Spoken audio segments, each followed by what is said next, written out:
Hello everybody. I'd like to share a perspective about the 10,000 books that are currently banned in American schools. My name's Anton Troyer. I teach Ojibwe language, history, and culture. I'm an author, and thank you very much for joining me today. I'm deeply troubled by the 10,000 books that are currently banned in American schools and other efforts to censor voices in American culture and politics today. Ultimately, there has never been a time in the history of humans when the book banners were the good guys. That's not just a statement about the Nazis, but at every other juncture in history. So it's really a statement, in my view, for those who are trying to orchestrate book bans about the insecurity that they have in their own views and beliefs.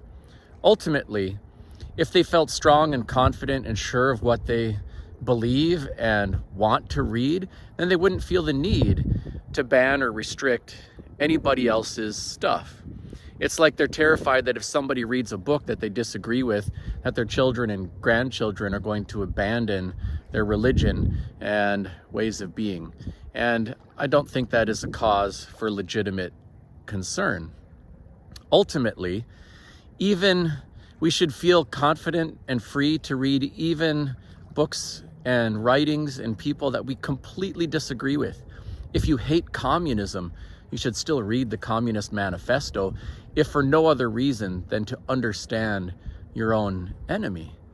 And the effort to suppress so many voices is really not just a disservice to those often minority voices that are suppressed, it's a disservice to everyone else, to prepare them for some fantasy land that will never exist, instead of the world in which we'll actually live and operate, one that will unavoidably be filled with all kinds of diversity. I want my children to read not just the things that I agree with, but things that I don't agree with, and to form their own opinions and to develop critical thinking skills. Ultimately, as we think about the foundational principles for our nation, freedom of speech is critical, free thought, and that we can have a diversity of views and opinions coexisting in the same space.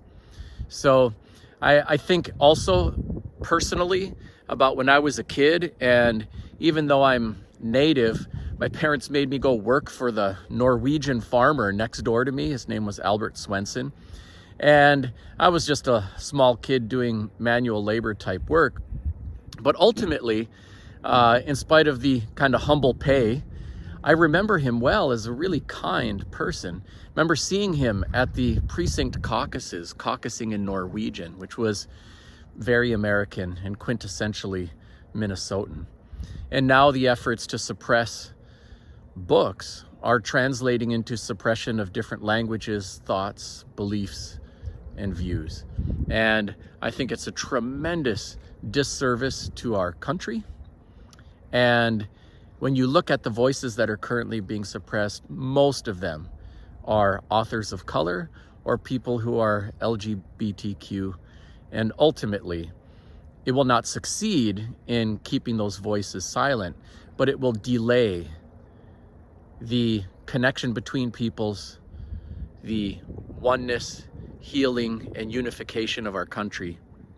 We can and must do much better than that. Thanks for watching today. Miigwech.